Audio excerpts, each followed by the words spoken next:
अगर आप बिहार से हैं, विदेश में नौकरी करना चाहते हैं तो खुश हो जाइए, क्योंकि आपको अब विदेश में नौकरी ढूंढने के लिए इधर उधर नहीं भटकना पड़ेगा। बल्कि बिहार सरकार ने एक ऐसा सेंटर शुरू किया है जिसमें आपको नौकरी खोजने से लेकर उसकी ट्रेनिंग तक और विदेश सुरक्षित पहुंचने तक सारे इंतजाम बिहार सरकार करेगी। जी हाँ, क्या है ये पूरा मामला, चलिए आपको इस रिपोर्ट में हम विस्तार से बताते हैं। उसके पहले नमस्कार, न्यूज़ फॉर नेशन देख रहे हैं आप और मैं हूँ अदिति आपके साथ। विदेश जाकर नौकरी करने की इच्छा रखने वाले बिहार के युवाओं के लिए अच्छी खबर है। अब विदेश में रोजगार तलाशने वाले युवाओं को नौकरी खोजने से लेकर विदेश जाने तक कई तरीके की मदद एक ही जगह पर मिल सकेगा। देखिए, अगर आपको बताएं तो युवा रोजगार एवं कौशल विकास विभाग ने इसके लिए बिहार में स्किल इंडिया इंटरनेशनल सेंटर स्थापित करने का फैसला लिया है। यह सेंटर भारत सरकार के कौशल विकास एवं उद्यमिता मंत्रालय के सहयोग से शुरू किया जाएगा। इस सेंटर का सबसे बड़ा उद्देश्य बिहार के युवाओं को विदेशों में रोजगार के बेहतर और सुरक्षित अवसर उपलब्ध कराना है।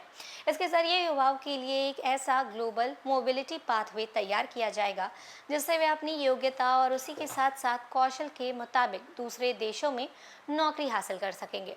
बिहार राज्य ओवरसीज प्लेसमेंट ब्यूरो के तहत युवाओं को विदेशों में रोजगार दिलाने की प्रक्रिया को आगे बढ़ाया जाएगा। खास बात यह है कि विदेश जाने के लिए युवाओं को अब एजेंटों पर निर्भर नहीं रहना पड़ेगा। सेंटर के माध्यम से नैतिक और पारदर्शी तरीके से प्लेसमेंट की व्यवस्था की जाएगी। खाड़ी देशों, यूरोप, पूर्वी एशिया और उसी के साथ साथ दुनिया के दूसरे प्रमुख देशों में रोजगार के अवसर उपलब्ध कराने पर फोकस रहेगा। यहाँ युवाओं को ब्लू कॉलर और वाइट कॉलर दोनों तरीके की नौकरियां में जाने का अवसर मिलेगा। ब्लू कॉलर रोजगार के तहत तकनीकी काम, निर्माण कार्य और दूसरे तरीके के शारीरिक श्रम से जुड़े रोजगार उपलब्ध कराए जाएंगे। वहीं व्हाइट कॉलर नौकरियों में प्रशासनिक, प्रबंधन, ऑफिस और उसी के साथ साथ अन्य बौद्धिक कार्यों से जुड़े अवसर शामिल होंगे। विदेश जाने से पहले युवाओं को प्रस्थान पूर्व अभिमुखीकरण प्रशिक्षण यानी पीडीओ प्रशिक्षण भी दिया जाएगा। इस ट्रेनिंग में उन्हें देश के कानून और नियमों की जानकारी दी जाएगी जहां वे नौकरी करने जा रहे हैं।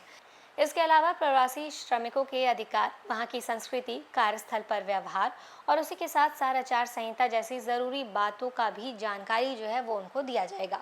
सिर्फ इतना ही नहीं, अंतर्राष्ट्रीय स्तर पर रोजगार की मांग को देखते हुए युवाओं को विदेशी भाषाओं की ट्रेनिंग भी दी जाएगी।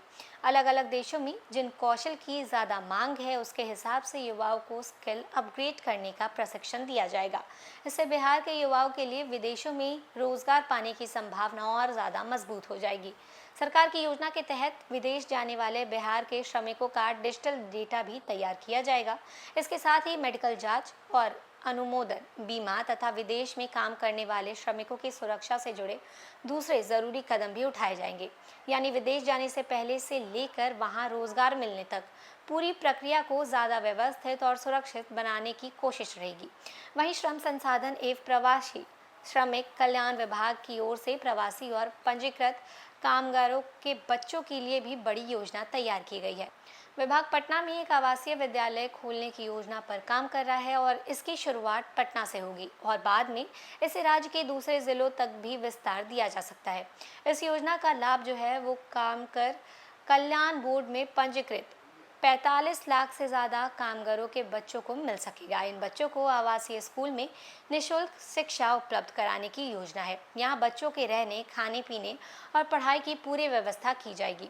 एक जिले में कम से कम 500 बच्चों को आवासीय सुविधा के साथ बेहतर शिक्षा देने की योजना है। स्कूल का संचालन देश की किसी भी प्रतिष्ठित शैक्षणिक संस्था या फिर शिक्षण समूह को सौंपे जाने की तैयारी है। सरकार का उद्देश्य है कि कामगारों के बच्चों को भी अच्छी शिक्षा और बेहतर सुविधाएं मिले ताकि उन्हें भविष्य के लिए नए अवसर तैयार हो सके।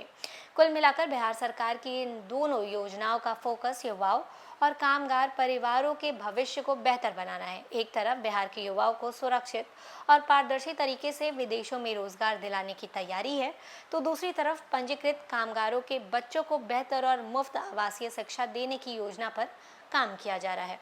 तो फिलहाल के लिए इस खबर में बस इतना ही। ऐसे ही लगातार जानकारियों के लिए बने रहे न्यूज़ फॉर नेशन के साथ। तब तक के लिए नमस्कार।